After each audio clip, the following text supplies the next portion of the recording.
بسم الله الرحمن الرحيم. لقد جاءكم رسول من أنفسكم عزيز عليه ما عنتم حريص عليكم بالمؤمنين رؤوف رحيم.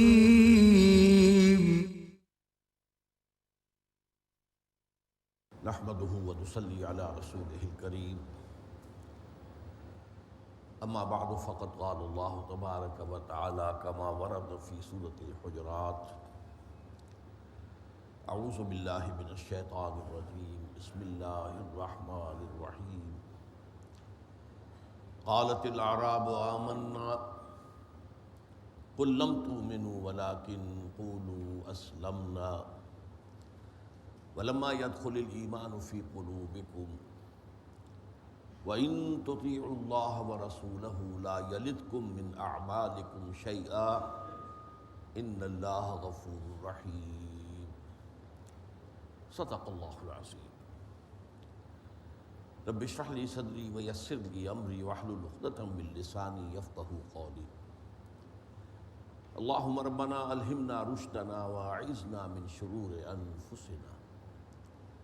اللهم أرنا الحق حقا وارزقنا اتباعه وأرنا الباطل باطلا وارزقنا اجتنابه آمین یا رب العالمین۔ ہم نے حدیث جبرائیل کا مطالعہ شروع کیا تھا۔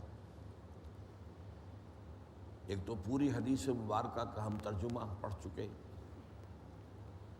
پھر خاص طور پر واقعاتی انداز میں اس کا جو ابتدائی اور اختتامی حصہ ہے اس پر ہم نے تفصیل سے غور کیا۔ اب آج سے اس کا جو اصل متن ہے ہم اس پر گفتگو شروع کر رہے ہیں۔ یہ اصل متن جو ہے بالعموم 4 سوالات پر مشتمل ہے، ان کے جوابات پر۔ البتہ ایک روایت ایسی بھی ہے کہ جس میں ایک 5واں سوال بھی ہے۔ یہ میں آپ کو بتا چکا ہوں کہ احادیث نبویہ کے ضمن میں لفظی فرق کا ہونا یہ بالکل ایک منطقی اور معقول بات ہے۔ احادیث لفظاً محفوظ نہیں ہے، معناً محفوظ ہے۔ لہذا روایات کے اندر کسی ایک ہی واقعے سے متعلق جب صحابہ بیان کرتے ہیں تو ان کے بیان میں کوئی تھوڑا بہت لفظی اختلاف واقع ہو جانا فطری ہے، معقول ہے۔ چنانچہ ان 4 سوالات میں سے ایک تو اہم ترین پہلے 2 سوالات جو ہیں آج ان پر گفتگو ہمیں کرنی ہے کہ حضرت جبرائیل نے سوال کیا، قال یا محمد اخبرنی عن الاسلام، اے محمد صلی اللہ علیہ وسلم مجھے بتائیے اسلام کیا ہے۔ فقال رسول اللہ صلی اللہ علیہ وسلم، تو فرمایا رسول اللہ صلی اللہ علیہ وسلم نے، الاسلام، اسلام یہ ہے، ان تشہد ان لا الہ الا اللہ وان محمد رسول اللہ، کہ تو گواہی دے۔ یہاں نوٹ کیجئے لفظ گواہی، یہاں لفظ ایمان نہیں آیا، گواہی۔ اور گواہی جو ہے وربل ٹیسٹیمنی، وربل اٹیسٹیشن، شہادت۔ وتشہد ان لا الہ الا اللہ وان محمد رسول اللہ، تو گواہی دے، ٹیسٹیفائی کرے کہ اللہ کے سوا کوئی معبود نہیں اور محمد اس کے رسول ہیں صلی اللہ علیہ وسلم۔ وتقیم الصلاۃ، اور تو نماز قائم کرے۔ وتؤتی الزکوٰۃ، اور زکوٰۃ ادا کرے۔ وتصوم رمضان، اور رمضان مبارک کے روزے رکھے۔ وتحج البیت ان استطعت الیہ سبیلا، اور حج کرے بیت اللہ کا اگر تجھے اس کے سفر کی مقدرت حاصل ہو، اس کے وسائل و ذرائع تمہارے پاس موجود ہیں۔ قال صدقت، حضرت جبرائیل نے فرمایا یا کہا آپ نے سچ کہا۔ فعجبنا لہ، حضرت عمر فرماتے ہیں رضی اللہ تعالیٰ عنہ کہ ہمیں بڑا تعجب ہوا کہ یہ کیسا آدمی ہے، یسألہ ویصدقہ، سوال بھی کرتا ہے اور تصدیق کرتا ہے، گویا کہ پہلے سے اس کے علم میں جواب موجود تھا۔ بلکہ میں نے آپ کو بتایا تھا اس سے تو کچھ اندازہ ہوتا ہے کہ یہ تو استاذ کا انداز ہوتا ہے کہ وہ شاگرد سے سوال کرتا ہے اور پھر سوال اگر جواب صحیح مل جائے تو شاباش کہتا ہے۔ بہرحال قال فاخبرنی عن الایمان، اس کے بعد انہوں نے سوال کیا اب مجھے ایمان کے بارے میں بتائیے۔ قال ان تؤمن باللہ وملائکتہ وکتبہ ورسلہ، اب یہاں لفظ ایمان آ رہا ہے کہ تو یقین رکھے، تصدیق کرے دل سے اللہ کی، اس کی ذات و صفات کی، اس کے فرشتوں کی، اس کی کتابوں کی، اس کے رسولوں کی، والیوم الآخر، اور قیامت کے دن کی، وتؤمن بالقدر خیرہ وشرہ، اور تو ایمان رکھے تقدیر پر، اس کے بھلے پر بھی برے پر بھی۔ قال صدقت، تو حضرت جبرائیل نے پھر کہا آپ نے صحیح کہا ہے۔ اب یہ متن ہے جو مسلم شریف کی روایت ہے اور جس کے راوی حضرت عمر ہے۔ اب سب سے پہلے تو میں آپ کو یہ بتا دوں کہ جو میں نے آپ کو بتایا یہ کن کن صحابہ سے مروی ہے، ان میں سے ایک جو روایت حضرت عبداللہ ابن عمر سے ہے رضی اللہ تعالیٰ عنہما، اس میں پہلا سوال ہے ایمان کے بارے میں، دوسرا ہے اسلام کے بارے میں۔ باقی تمام روایات اس پر متفق ہیں کہ پہلا سوال اسلام کے بارے میں اور دوسرا ایمان کے بارے میں۔ اب بقیہ روایات میں سے میں سمجھتا ہوں کہ سب سے اہم جس کا کہ تقابلی مطالعہ ہو جانا چاہیے روایت حضرت عمر کے ساتھ، وہ حضرت عبداللہ ابن عباس رضی اللہ تعالی عنہما سے ہے۔ وہ بھی فقہاء صحابہ میں سے ہیں حضرت عمر کے مانند رضی اللہ تعالی عنہ، اور وہ قرآن مجید کے بہت بڑے عالم مانے گئے ہیں، اور حضور کی خاص ایک دعا ان کے لیے تھی، اللہم فقہہ فی الدین وعلمہ التاویل، اے اللہ اس نوجوان کو دین کا تفقہ عطا فرما، گہرا فہم، اور قرآن کی تعویل، ایک ہے تفسیر ایک ہے تعویل۔ تفسیر ہوتی ہے لفظ لفظ کے معنی کرنا، ان کا ربط بیان کرنا، اور تعویل ہوتی ہے اس کے مضمون کو پہچان لینا کہ اصل میں سیاق و سباق جو ہے وہ کس مضمون پر دلالت کر رہا ہے۔ تو فقہ فی الدین وعلم التاویل۔ اب ان کی روایت میں لفظی فرق دیکھیے، انہوں نے کہا، ان کی روایت ہے حدثنی بالاسلام، وہاں اخبرنی ہے یا حدثنی ہے، کہ حضرت جبرائیل پوچھ رہے ہیں مجھے بتائیے اسلام کے بارے میں۔ قال الاسلام ان تسلم وجهك للہ، حضور نے فرمایا اسلام یہ ہے کہ تو اپنے چہرے کو اللہ کے سامنے جھکا دے، سر تسلیم خم کر دے۔ یہ لفظ اسلام کے ساتھ معنوی مناسبت ہے۔ اسلام کے معنی یہ ہے سرنڈر کر دینا، اطاعت قبول کر لینا۔ وَتَشْهَدَ أَن لَّا إِلَٰهَ إِلَّا اللَّهُ وَحْدَهُ لَا شَرِيكَ لَهُ، تو گواہی دے اس بات کی کہ اللہ کے سوا کوئی معبود نہیں، اس کا کوئی شریک نہیں، وَأَنَّ مُحَمَّدًا عَبْدُهُ وَرَسُولُهُ، اور یہ کہ محمد صلی اللہ علیہ وسلم اللہ کے رسول اور بندے ہیں۔ اب یہاں آپ نوٹ کیجئے عبادات کا ذکر نہیں ہے، نماز روزہ حج و زکوٰۃ کا ذکر نہیں ہے، لیکن اس سے پہلے جو الفاظ آ گئے وہ بہت جامع آ گئے، اپنا چہرہ اللہ کے سامنے جھکا دینا۔ اب اس میں ظاہر بات ہے کہ شامل تو یہ ساری چیزیں ہو جائیں گی، لیکن ڈیفینیشن کے اندر یہاں نوٹ کرنے کے قابل ہے کہ یہاں نماز روزہ حج و زکوٰۃ کا ذکر نہیں ہے۔ اس پر تفصیل سے بعد میں بات کروں گا۔ قال، اس پر جبرائیل نے کہا، اذا فعلت ذلك فانا مسلم، کہ نبی بتائیے میں یہ کام اگر کر دوں جو آپ نے بتائے ہیں تو پھر میں مسلمان شمار کیا جاؤں گا۔ قال اذا فعلت ذلك فقد اسلمت، تو حضور نے فرمایا ہاں جب تم یہ شرائط پوری کر دو تو تم گویا کہ اسلام لے آئے۔ اس کے بعد وہ کہتے ہیں فحدثنی مل ایمان، اب مجھے بتائیے ایمان کیا ہے۔ قال الایمان ان تؤمن باللہ والیوم الآخر والملائکۃ والکتاب والنبیین وتؤمن بالموت وبالحیات بعد الموت وتؤمن بالجنۃ والنار والحساب والمیزان وتؤمن بالقدر کلہ خیرہ وشرہ۔ اب یہاں ایمانیات کی بہت تفصیل آئی ہے۔ ایمان یہ ہے کہ تو ایمان لائے اللہ پر، قیامت کے دن پر، فرشتوں پر، کتابوں پر، نبیوں پر، اور تو موت پر یقین رکھے اور موت کے بعد کی زندگی پر یقین رکھے، اور تو جنت اور دوزخ اور حساب اور میزان ان سب کو مانے، وَتُؤْمِنُ بِالْقَدْرِ كُلِّهِ خَيْرِهِ وَشَرِّهِ، اور تقدیر پر ایمان رکھے کہ اس کا خیر ہو یا شر اللہ ہی کی طرف سے۔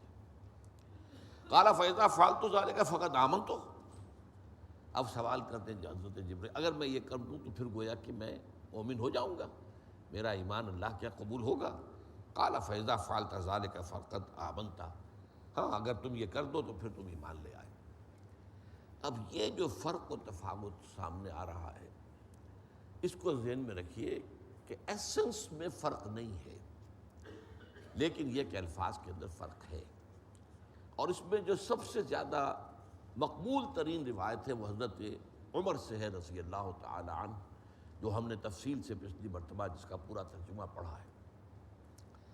اب یہاں پر جو اسلام اور ایمان کے مابین جو بحث پیدا ہوتی ہے، اسلام کیا ہے، ایمان کیا ہے، دونوں مرتبہ سوال تو یہی ہے۔ اس میں چند موٹی موٹی باتیں جو ہیں وہ جان لینی چاہیے۔ بعض باتوں کا ذکر میں اس سے پہلے کر چکا ہوں، اس کا اعادہ ضروری ہے۔ نمبر ایک یہ کہ یہ قرآن مجید میں یہ دونوں الفاظ مترادفات کے طور پر استعمال ہوئے، مسلم مومن، مومن مسلم۔ اسلام کا تعلق انسان کے ظاہری اعمال سے ہے، ایمان کا تعلق قلبی یقین سے ہے۔ اب جس شخص کو یہ دونوں حاصل ہوں، عمل میں اسلام کی پابندی، شریعت کی پابندی، اور دل میں اللہ پر اور تمام ایمانی جو ہیں امور ایمانیہ ان پر یقین، تو اب اسے مسلم کہہ لو، مومن کہہ لو۔ Call the rose by any name, it will smell as sweet۔ گلاب کے پھول کو نام کوئی بھی دے دو، اس کی خوشبو تو وہی رہے گی۔ اسی طرح اس میں اس کو مسلم اور مومن کہہ دینے میں کوئی فرق واقع نہیں ہوتا۔ پھر دوسرا اصول میں نے آپ کو یہ بتایا تھا کہ یہ چند ان جوڑوں میں سے ہیں اصطلاحات کے، ایک جوڑا یہ ہے اسلام اور ایمان، ایک ہے نبی اور رسول۔ یہ جوڑے جو ہیں یہ مترادف بھی ہیں اور مختلف المعنی بھی ہیں۔ تو اصول جو علماء کا ہے وہ کیا ہے؟ اذا اجتمعا تفرقا، جب یہ ایک ہی جگہ پر آئیں ایک دوسرے کے مقابل میں تو اس میں فرق ہو جائے گا، اس کا مفہوم کچھ اور، اس کا مفہوم کچھ اور۔ وَإِذَا تَفَرَّقَ، اور مختلف متفرق مقامات پر ذکر ہو رہا ہو تو ان کا مفہوم تقریباً ایک کا مترادف ہوگا۔ اب ایک بات نوٹ کیجئے، قرآن کا تعلق جو ہے، اسلام کا تعلق ظاہر سے میں نے عرض کیا، اور ایمان کا تعلق باطن سے۔ اور دوسری طرف ہم ایک بات یہ کہہ سکیں گے کہ اسلام کا تعلق اس دنیا سے ہے۔ اس دنیا میں کسی کا مسلمان سمجھا جانا، اس کا دار و مدار اسلام پر ہے، ایمان پر نہیں ہے۔ کیوں؟ ایمان تو ایک قلبی حقیقت ہے، اس کو کیسے ویریفائی کریں گے آپ؟ بہت اہم نکتہ یہ ہے، کسی کے ایمان کا یا مومن نہ ہونے کا فیصلہ اس دنیا میں ہم نہیں کر سکتے۔ انڈیویجول عمومی باتیں کہی جا سکتی ہیں، جس میں یہ چیزیں ہوں وہ مومن ہے، جس میں یہ چیزیں ہوں وہ مومن نہیں ہے، یہ عمومی طور پر، جس میں یہ اوصاف ہوں وہ منافق ہے وغیرہ وغیرہ، عمومی انداز میں۔ لیکن معین طور پر ہم کسی کو نہیں کہہ سکتے، اس لیے کہ اسلام کا تعلق اس دنیا سے ہے، اور اس میں اصل بنیاد شہادت ہے، تشہدہ۔ چنانچہ حضرت عبداللہ ابن عباس کی روایت میں تو ہے ہی صرف شہادت، نماز، روزہ، حج اور زکوٰۃ کا ذکر بھی نہیں۔ اس لیے کہ ظاہر بات ہے، ایک شخص ابھی ہندو ہے اور وہ کلمہ پڑھتا ہے، مسلمان تو ہو گیا، ابھی نماز تو وہ سیکھے گا، پڑھے گا، جب وقت آئے گا تب پڑھے گا، نماز تو نہیں پڑھی اس نے ابھی رمضان آئے گا تو روزے رکھے گا یا نہیں رکھے گا یہ پتہ چلے گا، لیکن اس وقت وہ مسلمان صرف کلمہ شہادت کی بنیاد پر ہے۔ تو ان دی فائنل انالیسس بات جو ہے اسلام کی، وہ شہادت کے اوپر مبنی ہے، ٹیسٹیفائی کرنا، اٹیسٹ کرنا، I testify that there is no God except Allah and that Muhammad صلی اللہ علیہ وسلم is his bondsman and messenger۔ یہ جو ٹیسٹی منی ہے یہ اسلام کی جڑ و بنیاد ہے۔ کسی کو مسلمان سمجھنا اس پر اس کا دار و مدار ہے۔ ہاں کوئی شخص ہمارے سامنے آتا ہے اور وہ کہتا ہے اشہد ان لا الہ الا اللہ واشہد ان محمد رسول اللہ، ہم یہ نہیں کہہ سکتے کہ تو مسلمان نہیں ہے، تو مومن نہیں ہے، چاہے قرائن موجود ہوں، سرکمسٹانشل ایویڈنس نظر آ رہا ہو، تب بھی نہیں کہہ سکتے۔ یہ بات اچھی طرح نوٹ کر لیجیے، اس لیے کہ دار و مدار قول، ہاں بعد میں اگر معلوم ہوا کہ یہ بدبخت تو قرآن کو تو مانتا ہی نہیں، تو اس کی تکفیر کی جائے گی۔ اب یہ علیحدہ فینومینن ہو جائے گا جب یہ معلوم ہوا کہ ضروریات دین میں سے کسی چیز کو نہیں مانتا۔ اشہد ان لا الہ الا اللہ و اشہد ان محمد رسول اللہ میں تو قرآن کا ذکر تو نہیں ہے۔ جب ہمیں اور کچھ معلوم اس کے بارے میں نہیں ہے اور یہ شہادت ہے، تو ہم یہ نہیں کہہ سکتے کہ تم مومن نہیں ہو، ہم کافر نہیں کہہ سکتے۔ ہاں اس کے بعد سیکنڈریلی اگر علم میں آتا ہے کہ اس کے یقینیات کے اندر بھی، ایمانیات کے اندر بھی کوئی اہم ترین چیز جو ہے وہ ساقط ہے، ختم نبوت کا قائل نہیں ہے، نبوت کے اجراء کا قائل ہے، اب اس کی تکفیر کی جائے۔ اور یہ اتنا اہم واقعہ ہے، نوٹ کیجئے کہ اس پر قرآن مجید کی ایک آیت بھی ہے، سورہ نساء آیت نمبر 94۔ ہوتا کیا تھا کہ جب مسلمان مجاہدین باہر نکلتے تھے جہاد کے لیے، اب کہیں پر کوئی شخص آیا ملا، اس نے کہا السلام علیکم ورحمۃ اللہ وبرکاتہ، گویا کہ اس نے اپنا اسلام ظاہر کیا کہ میں مسلمان ہوں۔ اب یہاں انہیں خیال آ رہا ہے کہ اس کے پاس بڑا مال ہے، ہم کہہ دیں نہیں تم ایسے ہی ہمیں دھوکہ دینے کے لیے کہہ رہے ہو کہ میں مسلمان ہوں، مومن نہیں ہو تم۔ اس کو روک دیا گیا۔ یا ایھا الذین آمنوا اذا ضربتم فی سبیل اللہ فتبینوا ولا تقولوا لمن القی الیکم السلام لست مؤمنا۔ اہل ایمان جب تم اللہ کی راہ میں نکلو تو دیکھو تحقیق کر لیا کرو، اور کسی ایسے شخص کو جو تمہارے سامنے سلامتی پیش کرے، اسلام پیش کرے یا تمہیں سلام کرے، اسے تم یہ ہرگز نہیں کہہ سکتے کہ تم مومن نہیں۔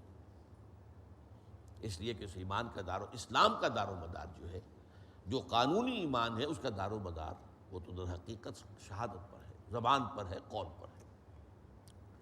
اسی طرح ایک واقعہ بہت اہم تھا جو پیش آ گیا۔ حضرت اسامہ ابن زید رضی اللہ تعالی عنہما حضور کو بہت چہیتے اور لاڈلے تھے، پوتوں کے بارے تھے، اس لیے کہ ان کے والد کو زید ابن حارثہ کو، وہ غلام تھے، حضور نے انہیں آزاد کیا اور اپنا بیٹا بنا لیا، منہ بولا بیٹا۔ بعد میں جب سورہ احزاب کے اندر آیت اتری کہ یہ منہ بولا رشتہ جو ہے یہ کوئی معنی اللہ کی کتاب میں نہیں رکھتا، کوئی اس کی حقیقت نہیں ہے، دوبارہ وہ سلسلہ ختم ہو گیا۔ لوگ کہتے تھے زید ابن محمد، لیکن صلی اللہ علیہ وسلم دوبارہ جو ہیں زید ابن حارثہ رہ گئے، ان کے بیٹے ہیں یہ اسامہ۔ تو حضور کو بہت محبت تھی ان سے۔ ان کا ایک پیش آ گیا مقابلہ ایک کافر سے، ایک جنگ کے دوران، ایک مشرک سے۔ اس مشرک نے جب دیکھا کہ اب میں بے بس ہو گیا ہوں، اب میں ان کے گویا کہ رحم و کرم پر ہوں، اس نے کلمہ شہادت پڑھ دیا، اشہد ان لا الہ الا اللہ و اشہد ان محمد رسول اللہ۔ حضرت اسامہ نے یہ سمجھا یہ جان بچانے کا ہیلہ کیا اس نے۔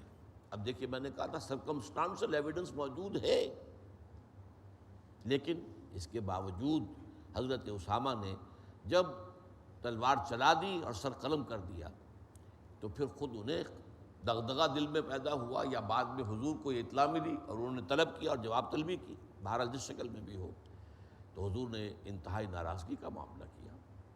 اے اسامہ کیا کرو گے قیامت کے دن جب یہ کلمہ شہادت تمہارے خلاف گواہی دینے کے لیے آئے گا؟ میرے ہوتے ہوئے تلوار چل گئی اسامہ کی، تو کلمہ شہادت تو ڈھال ہے، اس سے وہ ایک مسلمان کو جو حقوق دنیا میں ہوتے ہیں وہ سارے اس سے حاصل ہو جائیں گے جب تو اس نے کلمہ شہادت پڑھا ہے۔ جیسا کہ میں نے عرض کیا، البتہ بعد میں اگر معلوم ہو کوئی اور بات علم میں آئے، اس کی بنا پر کوئی فیصلہ کیا جائے، وہ بالکل مختلف بات ہوگی، لیکن اور کچھ معلوم نہیں ہے تو محض کلمہ شہادت اسلام کی شرط کو پورا کرتا ہے۔ یہ حدیث جو ہے یہ سنن ابی داؤد کی ہے، جس کو میں نے ابھی آپ کے سامنے بیان کیا۔ تو میں عرض کر رہا تھا کہ اسلام سے جو بنیاد ہے نمبر ایک، وہ ایک تو یہ ہے کہ دنیا میں ہم کسی کے مسلمان ہونے یا نہ ہونے کا فیصلہ اسلام کی بنیاد پر کریں گے، ایمان کی بنیاد پر نہیں۔ اسی لیے کیٹیگریز علیحدہ کر دی، سوال اسلام بتائیے، ایمان بتائیے، ان کو علیحدہ علیحدہ رکھو، ان کو آپس میں گڑبڑ مت کرو۔ اور دوسرا تعلق کیا ہے اس کا؟ اسی اسلام کی بنیاد پر اسلامی تمدن اور تہذیب کا پورا ڈھانچہ کھڑا ہوتا ہے۔ اس میں جو شامل کیا حضرت عمر رضی اللہ تعالیٰ عنہ کی روایت میں اقامت الصلاۃ، ایتاء الزکوٰۃ اور صوم رمضان، حج البیت، یہ ہے وہ در حقیقت کہ جو اسلامی تہذیب کا ڈھانچہ جو دنیا میں بنتا ہے وہ اس کے گرد بنتا ہے۔ ہمارا تمدن وجود میں آتا ہے، ہماری تہذیب وجود میں آتی ہے۔ یہ ساری چیزیں جو ہے ایک مسلمان تہذیب اور تمدن کی علامت وہ یہ چیز ہے۔ وہاں پہ اقامت الصلاۃ ہوگی، ایتاء الزکوٰۃ کا نظام ہوگا، وہاں رمضان کا روزے رکھے جائیں گے، وہاں حج بیت اللہ کیا جائے گا۔ گویا کہ اسلام کا تعلق جو ہے اس دنیا سے، ایمان کا تعلق آخرت سے، اخروی نجات کا دار و مدار ایمان پر ہے۔ ایمان ہوگا دل میں ایمان تو نجات ہوگی، ورنہ نہیں۔ اگرچہ اس کی تفصیل کچھ آئے گی وہ میں بعد میں بتاؤں گا آپ کو، لیکن بات اچھی طرح سمجھ لیجئے، اسلام کا تعلق اس دنیا سے، ایمان کا تعلق آخرت سے۔ اچھا، آخرت میں اس ذات سے تبارک و تعالی سے ہمارا سابقہ پیش آئے گا جو علیم بذات الصدور ہے۔ ہم تو دنیا میں نہیں جان سکتے کہ کسی کے دل میں ایمان ہے یا نہیں ہے، کوئی آلہ ہمارے پاس نہیں ہے، کوئی الیکٹروکارڈیوگرام ابھی تک ایسا ایجاد نہیں ہوا جو یہ بھی بتا دے کہ دل میں ایمان ہے یا نہیں، لیکن یہ ہے کہ اللہ تعالیٰ کے علم میں تو ہے۔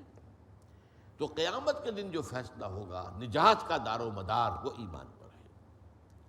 اور نمبر 2 یہ کہ دنیا میں اسلام کا اخلاقی اور روحانی بنیاد جو ہے اس نظام کی وہ ایمان ہے۔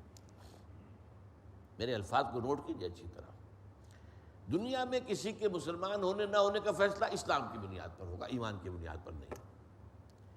اور اسلامی تہذیب و تمدن کا ڈھانچہ وہ یہ 4 جو عبادات ہیں ان پر قائم ہوگا۔ آخرت میں نجات کا دار و مدار ایمان قلبی پر ہوگا، اور دنیا میں ایک بندہ مومن کے لیے، ایک مسلمان کے لیے اگر وہ اخلاقی اور روحانی بلندی چاہتا ہے، ترفع چاہتا ہے، تو اس کی بنیاد ایمان ہے۔ اب اسی کا ایک اور انداز تعبیر ہے، بات کو سمجھانے کے لیے میں آپ کے سامنے لا رہا ہوں۔ دیکھیے، قانونی اسلام اور قانونی ایمان یہ ایک ہے، حقیقی اسلام اور حقیقی ایمان یہ ایک ہے۔ قانونی اسلام کلمہ شہادت پر مبنی ہے، اسی کو قانونی ایمان بھی ہم کہتے ہیں۔ حقیقی اسلام تو وہ ہے ہمہ تن ہمہ وجوہ اللہ کا بندہ بن جانا۔ یہ اسلام جہاں سٹارٹنگ پوائنٹ ہے، فائنل سٹیج میں تو یہی ہے۔ حضرت ابراہیم اور حضرت اسماعیل علیہ السلام جب خانہ کعبہ کی تعمیر کر رہے تھے، آپ اندازہ کیجئے حضرت ابراہیم کے بڑھاپے کا زمانہ ہے یہ، اور حضرت اسماعیل ساتھ ہیں۔ 87 برس کی عمر میں تو حضرت اسماعیل کی پیدائش ہوئی ہے حضرت ابراہیم کے ہاں، تو 100 برس کے تقریباً ہیں حضرت ابراہیم، اور حضرت اسماعیل 13 برس کے، اور وہ خانہ کعبہ کی دیواریں اٹھا رہے ہیں اور دعا کر رہے ہیں ربنا وجعلنا مسلمین لک ومن ذریتنا امۃ مسلمۃ لک۔ اے اللہ ہم دونوں باپ بیٹا کو اپنا فرما بردار، اپنا مسلمان، اپنا مسلم بنائے رکھ۔ اتنے اونچے مقام پر پہنچ کر بھی وہ دعا اپنے لیے یہ کر رہے ہیں، تو اس سے یوں نہ سمجھیے کہ اسلام کو حقیر شے ہے، معاذ اللہ۔ ہاں، قانونی اسلام صرف کلمہ شہادت کے اوپر دار و مدار ہے، اس میں ایمان اور یقین کسی چیز کا کوئی ریفرنس نہیں ہوگا۔ حقیقی اسلام وہ اسلام کے معنی سپردن، اپنے آپ کو کسی کے حوالے کر دینا، سرنڈر کر دینا، پوری زندگی اللہ کے تابع احکام کے کر دینا، یہ اسلام ہے۔ اسی طرح قانونی ایمان تو ہے وہی جو قانونی اسلام ہے۔ اس لیے ابھی میں نے آیت آپ کو سنا دی سورہ نساء کی، وہ شخص جو تمہارے سامنے اپنے آپ کو مسلمان کی حیثیت سے پیش کر رہا ہے، تم نہیں کہہ سکتے لست مومنا، تم مومن نہیں ہو۔ یہاں ایمان کا لفظ کس لیے آ رہا؟ وہ قانونی ایمان، قانونی اسلام کے لیے لفظ ایمان آ رہا ہے، لست مومنا۔ اور حقیقت ایمان کیا ہے؟ وہ یقین ہے، دل میں پیدا ہو جانا۔ ایمان کے لفظی معنی ہے تصدیق، لیکن ایمان کے بعد جب با یا لام کا لفظ آتا ہے، حرف آتا ہے، آمنا بہی، آمنا لہو، اس میں ایک قلبی تصدیق، ایک یقین والی تصدیق، ایک تصدیق سرسری ہوتی ہے. کسی نے آ کر کوئی خبر دی، آپ نے کہا ٹھیک ہے، آپ نے نفی نہیں کی. ایک یہ ہے کہ آپ نے انکار کیا، نہیں تم غلط کہہ رہے ہو، لیکن یہ کہ آپ نے انکار نہیں کیا. ایک دوسری تصدیق یہ کہ قلب کی گہرائی سے اس کی بات پر یقین کیا، یہ ایمان ہوگا. ایمان بے، اسی لیے ایمان باللہ، آمنت باللہ ہے وہ ملائکتہ و کتبہ، حرف با کے ساتھ ہمیشہ آئے گا. ولیکن البر من آمن باللہ والیوم الآخر والملائکۃ والکتاب والنبیین، آمن الرسول بما انزل الیہ من ربہ والمؤمنون. یہ ہے یقین. اس یقین کے ضمن میں دونوں روایتوں میں ایک کے اندر اجمال ہے، دوسری میں تفصیل ہے. باقی یہ ایمان جو ہے تو قانونی اسلام اور قانونی ایمان یہ ایک ہی ہے. حقیقی اسلام اور حقیقی ایمان یہ بھی ایک ہی ہے. جب ایمان دل کی گہرائیوں میں جاگزیں ہو جائے، راسخ ہو جائے، تو ظاہر بات ہے اعمال کیا ہوں گے. پھر کیسے ممکن ہے کہ اللہ تعالیٰ کے کسی حکم کی خلاف ورزی ہو، اللہ تعالیٰ کے کسی فرمان سے کوئی سرتابی کی جائے. اب یہاں دیکھیے، یہی اصل میں اصطلاحات کے علیحدہ علیحدہ نہ سمجھنے سے مغالطے واقع ہوتے ہیں. سورہ نساء اور سورہ مائدہ کی آیات میں نے اس سے پہلے ان کا حوالہ دیا تھا، وہاں دو ایمانوں کا ذکر ہے، وہ قانونی ایمان، حقیقی ایمان، دو ایمانوں کا ذکر ہے. یا ایھا الذین آمنوا آمنوا باللہ ورسولہ والکتاب الذی نزل علی رسولہ والکتاب الذی انزل من قبل. اے ایمان والو، ایمان لاؤ اللہ پر اور اس کے رسول پر صلی اللہ علیہ وسلم، اور اس کتاب پر جو اس نے اپنے رسول پر نازل کی، اور اس کتاب پر جو کہ پہلے نازل کی تھی. اب یہاں کیا بات ہو رہی ہے؟ اے ایمان والو، ایمان لاؤ. دو ایمان ہو گئے. قانونی ایمان تو تمہیں حاصل ہو چکا ہے، تم نے کلمہ شہادت پڑھا تو تم نے مان لیا، زبان سے ٹیسٹیفائی کیا، تم نے کہا آمنت باللہ کما ہوا باسمائہ و صفاتہ و قبلت جمیع احکامہ اقرار باللسان و تصدیق بالقلب. تم قانونی مومن تو ہو گئے. اب حقیقی ایمان لاؤ. یہی معاملہ سورہ مائدہ کی آیت کا ہے. لیس علی الذین آمنوا وعملوا الصالحات جناح فیما طعموا اذا ما اتقوا وآمنوا وعملوا الصالحات ثم اتقوا وآمنوا ثم اتقوا واحسنوا واللہ یحب المحسنین. وہ لوگ جو ایمان اور عمل صالح پر کاربند رہے، انہوں نے جو کچھ کھایا پیا کسی چیز کی حرمت کا آخری حکم آنے سے پہلے، اس پر کوئی مواخذہ نہیں ہوگا. یہ تشویش ہو گئی تھی صحابہ کو جب آخری حکم آیا ہے شراب کی حرمت کا، کہ اس سے پہلے بھی پوائنٹرز تو آئے تھے، کاش کہ ہم مصیبت چھوڑ دیتے، لیکن اب تو یہ ہے کہ ہمیں 50 برس ہو گئے پیتے ہوئے، تو ہمارے جسم کے ایک ایک سیل کے اندر، ایک ایک خلیے کے اندر شراب پہنچ چکی ہوگی. ہم تو نجس ہیں، بالکل وجودی نجس ہے، یہ کیسے پاک ہوگا؟ اس کی جو ہے تشویش کا ازالہ کیا گیا. نہیں، اس حکم قطعی کے آنے سے پہلے جو تم نے کھایا پیا ہے اس پر کوئی مواخذہ نہیں. لیس علی الذین آمنوا وعملوا الصالحات جناح فیما طعموا. اب اس کے بعد آ رہا ہے اذا ما اتقوا وآمنوا وعملوا الصالحات ثم اتقوا وآمنوا ثم اتقوا واحسنوا. جبکہ ان کا طرز عمل یہ رہا ہو کہ وہ ایمان، انہوں نے تقویٰ کی روش اختیار کی اور ایمان لائے اور عمل صالح کیے، پھر مزید تقویٰ کا اضافہ کیا اور ایمان لائے. اب یہ اور ایمان کون سا ہو گیا؟ پہلا ایمان قانونی ایمان، دوسرا ایمان حقیقی ایمان. اور اس پر بھی بس نہیں، اس کے بعد تیسری منزل بھی احسان. ثم اتقوا واحسنوا. اس میں احسان کیا ہے؟ پھر مزید تقویٰ کا اضافہ ہوا اور مقام احسان پر فائز ہو گئے. واللہ یحب المحسنین. اللہ تعالیٰ کو اصل محبت تو ان محسنین ہی سے ہے. یہ ہے 3 درجے، اسلام، ایمان، احسان. وہی حدیث جبرائیل میں ہمیں بتائیے اسلام کیا ہے، مجھے بتائیے کہ ایمان کیا ہے، مجھے بتائیے کہ احسان کیا ہے. تو اس اعتبار سے غور کر لیجیے. اسی طرح کا معاملہ سورہ صف میں ہے. یا ایھا الذین آمنوا هل ادلکم علی تجارۃ تنجیکم من عذاب الیم تؤمنون باللہ ورسولہ وتجاہدون فی سبیل اللہ باموالکم وانفسکم ذالکم خیر لکم ان کنتم تعلمون. اے ایمان والو، کیا میں تمہیں بتاؤں وہ کاروبار، وہ سودا جو دردناک عذاب سے چھٹکارا دلا دے؟ اب کن سے بات ہو رہی ہے؟ یا ایھا الذین آمنوا، انہیں مان تو لیا ایمان والے. اب کہا جا رہا ہے تؤمنون باللہ ورسولہ، ایمان لاؤ اللہ پر، اس کے رسول پر، جیسا کہ ایمان لانے کا حق ہے. وتجاہدون فی سبیل اللہ باموالکم وانفسکم. انفسکم، اور جہاد کرو اللہ کی راہ میں اپنی جان اور مال کے ساتھ۔ تو معلوم یہ ہوا کہ یہ دو درجے ایمان، قانونی ایمان، حقیقی ایمان۔ اس کی طرح اسلام، قانونی اسلام اور حقیقی اسلام۔ حقیقی اسلام تو وہ ہے کہ ہمتاً اللہ کا بندہ انسان بن جائے، اور یہ کہ کوئی بھی اس کا عمل جو ہے شریعت کے خلاف نہ ہو، غلطی ہو جائے تو اس توبہ کرے، معافی مانگے۔ لیکن اسی مضمون کو سورہ حجرات میں بیان کیا دو علیحدہ اصطلاحات سے۔ پہلے ایمان کو اسلام کہا، دوسرے ایمان کو ایمان کہا۔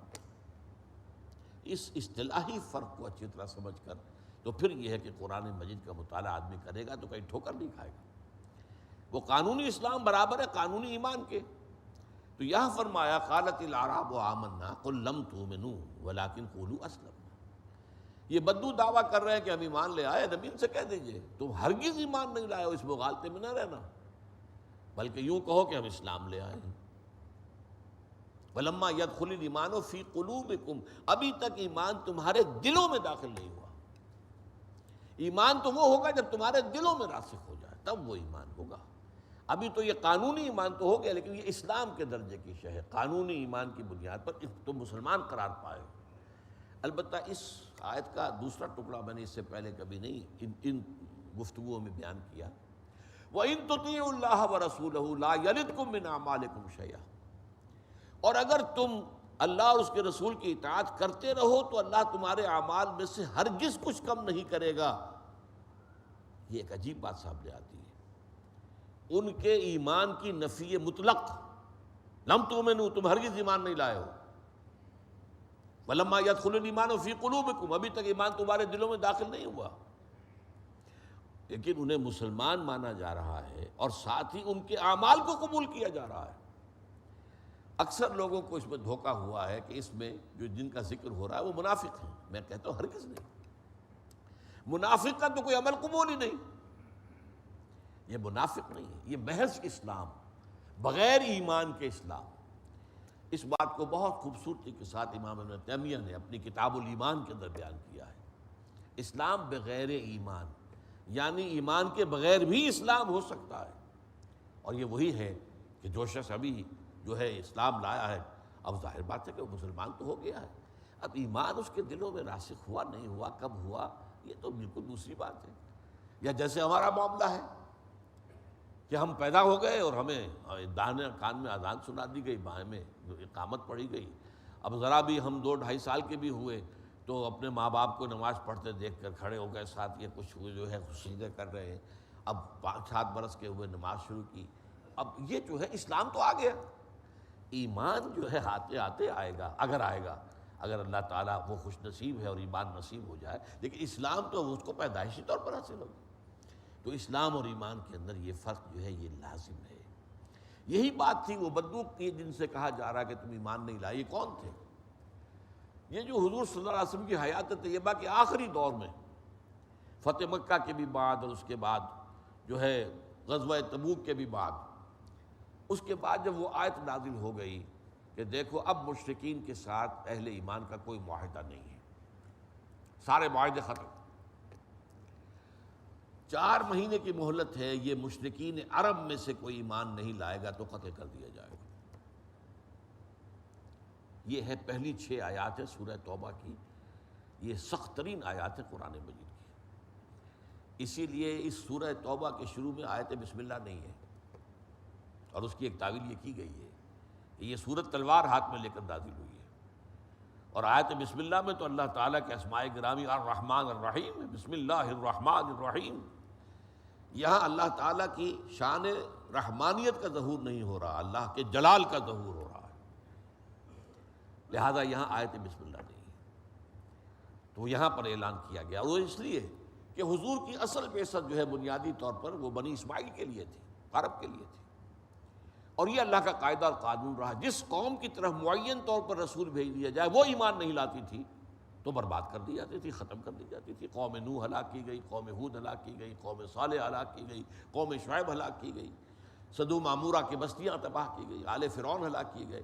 اس اصول کے تحت هو الذی بعث فی الامیین رسولا منہم، چونکہ امیین عرب جو تھے حضور انہی میں سے تھے اور ان پر اتمام حجت آپ کے ذریعے سے ہو گیا، اب وہ اگر ایمان نہیں لاتے تو ان کو تہہ تہہ کر دیا جائے گا۔ اس چیلنج کے بعد کچھ لوگ تو ایسے نکلے جو عرب چھوڑ کر چلے گئے، ایمان نہیں لائے، لیکن جان بچانے کے لیے انہوں نے اب ہجرت کی، اور کچھ کیا اکثریت نے اسلام قبول کر لیا، ٹھیک ہے۔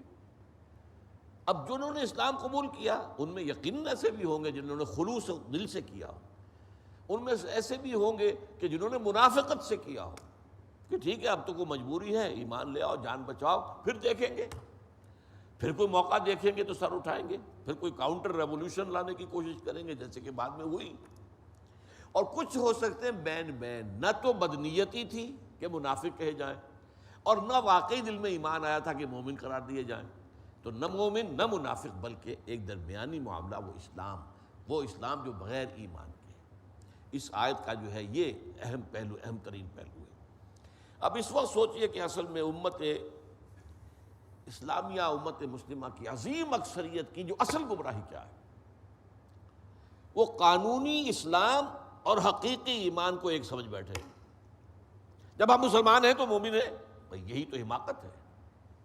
مسلمان ہونا اور شے ہے، از عشق تاب صبوری ہزار فرسنگ است۔ مسلمان ہونا اور ہے، مومن ہونا اور ہے۔ لیکن مغالطہ کیا ہے کہ ہم چونکہ قانوناً مسلمان ہیں لہذا مومن ہیں۔ یہ جو ہے مغالطہ، ساری ہماری بے عملی، بد عملی، اس کا سبب یہ ہے۔ اور اس کے اوپر تشویش کیوں نہیں ہوتی کہ ہم بہرحال کلمہ گو ہیں، ہم مسلمان تو ہیں، کلمے کی بنیاد پر اسلام ہے۔ جب ہم مسلمان ہیں تو ہمارے ساتھ جو بھی اللہ تعالیٰ نے قرآن مجید میں اہل ایمان کے ساتھ جو وعدے کیے وہ پورے ہوں گے۔ یہ ہے مغالطہ۔ اب نوٹ کر لیجئے، قانونی اسلام، قانونی ایمان، حقیقی اسلام، حقیقی ایمان۔ لیکن قانونی اسلام کا تعلق حقیقی ایمان کے ساتھ جوڑ دینا یہ غلط ہے۔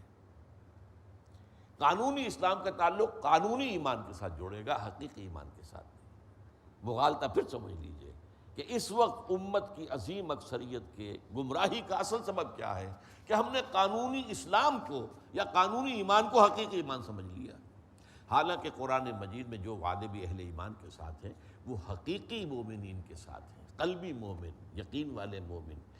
پھر اس ایمان کے اثرات و ثمرات اور آثار مختلف جگہوں پر بیان کیے گئے، جن میں کہ سب سے زیادہ کمپریہنسو ڈیفینیشن جو ہے وہ اسی سورہ حجرات کی اگلی آیت ہے، انما المؤمنون الذین آمنوا باللہ ورسولہ ثم لم یرتابوا۔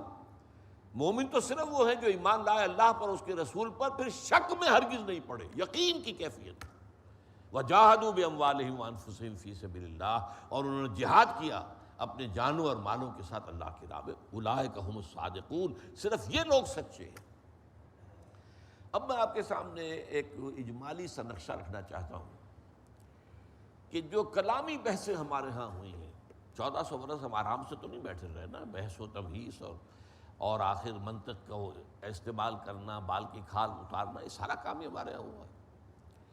تو اقرار باللسان، تصدیق بالقلب اور عمل صالح،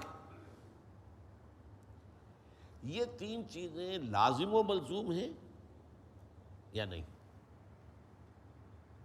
اس سوال پر بڑی بحثیں، بڑے مباحثے، بڑے مناظرے، بڑے علمی مارکے جو ہوئے ہیں، اور بڑی بڑی عجیب عجیب رائے بھی سامنے آئی۔ مثلا نمبر 1 کرامیہ ایک طبقہ تھا، آج کل تو نہیں ہے کہیں، لیکن اگرچہ ہمارا عمل جو ہے انہی سے ملتا جلتا ہے، لیکن اس نام سے کوئی فرقہ موجود نہیں ہے۔ ان کے نزدیک ان کا موقف یہ تھا کہ محض اقرار باللسان سے نجات ہو جائے گی، اور کسی شے کا کوئی سوال نہیں، ہو تب بھی ٹھیک، نہ ہو تب بھی ٹھیک، کوئی عمل اچھا ہو تب بھی اچھا، نہ ہو تو کوئی بات نہیں، صرف اقرار سے۔ اب ان کا یہ معاملہ ایک حدیث کی بنیاد پر ہو گیا۔ اگر آپ مجموعہ حدیث کو سامنے رکھنے کی بجائے ایک حدیث لے لیں گے تو پھر اتنی بڑی ٹھوکر انسان کھائے گا۔ حدیث جو ہے یہ حضرت ابو ذر رضی اللہ تعالیٰ عنہ سے مروی ہے، اور بخاری شریف کی روایت ہے کہ حضور نے ارشاد فرمایا، ما من احد قال لا الہ الا اللہ ثم مات علی ذلک الا دخل الجنہ۔ کوئی شخص ایسا نہیں ہے جو کہے لا الہ الا اللہ پھر اسی پر اس کی موت واقع ہو جائے مگر یہ کہ وہ جنت میں داخل ہوگا۔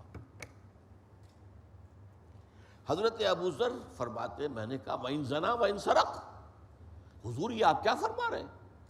چاہے اس شخص نے زنا کیا ہو یا چوری کی ہو؟ فرمایا ہاں وَإِن زَنَا وَإِن سَرَقَ، چاہے اس نے زنا کیا ہو چاہے چوری کی ہو۔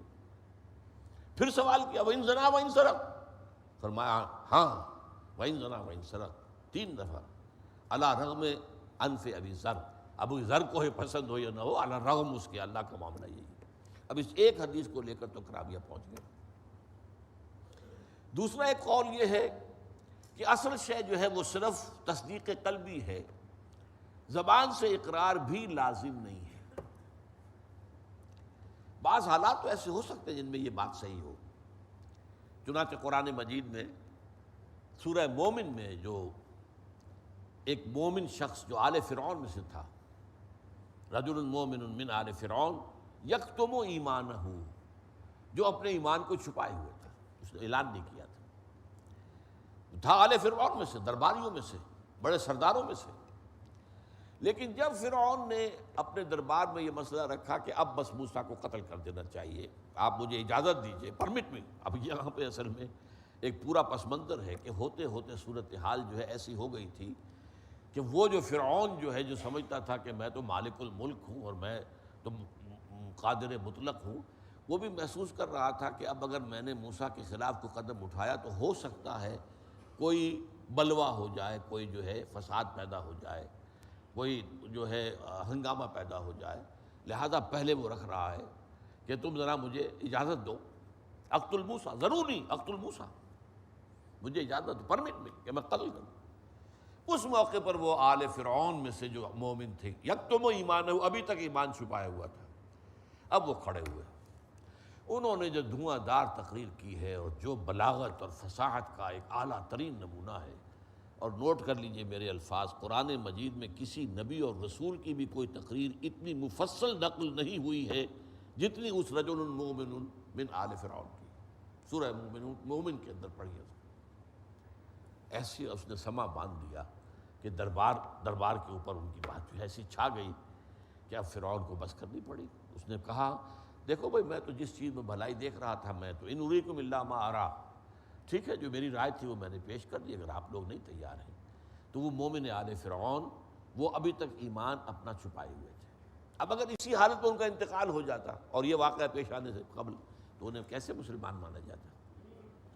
اس لیے یہ شکل ایک امکانی صورت جو ہے وہ میں نے آپ کے سامنے رکھ دی، لیکن یہ شہادت جو ہے اس میں بھی ایک حدیث ہے، یہ حضرت انس سے رضی اللہ تعالیٰ عنہ، اور یہ بھی بخاری شریف کی حدیث ہے، ان النبی و معاذ ردیفہ علی الرحل، حضرت انس فرماتے ہیں کہ ایک موقع پر حضور صلی اللہ علیہ وسلم سواری پر تھے اور حضرت معاذ آپ کے پیچھے بیٹھے ہوئے تھے، ردیف کہتے ہیں اس کو، اونٹ کے اوپر دونوں تشریف فرمائے۔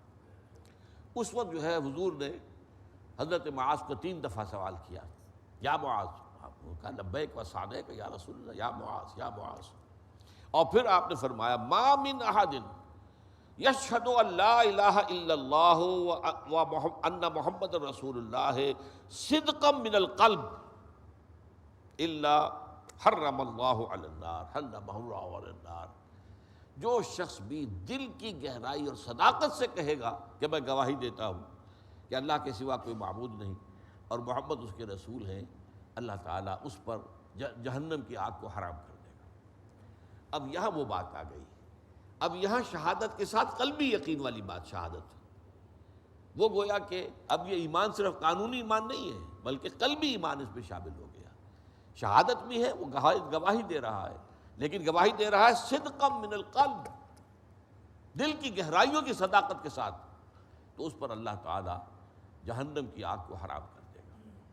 بہرحال مضمون تو ابھی یہ میرا جو اندازہ آج کے حق کا تھا، نصاب اپنے ذہن میں لے کر میں آیا تھا، وہ ختم نہیں ہوا ہے۔ حدیث جبرائیل کا یہ مقام ہے اور اہمیت ہے کہ اس پر وقت صرف کیا جائے۔ بارک اللہ لی و لکم فی القرآن العظیم و نفعنی و ایاکم بالآیات و ذکر الحکیم۔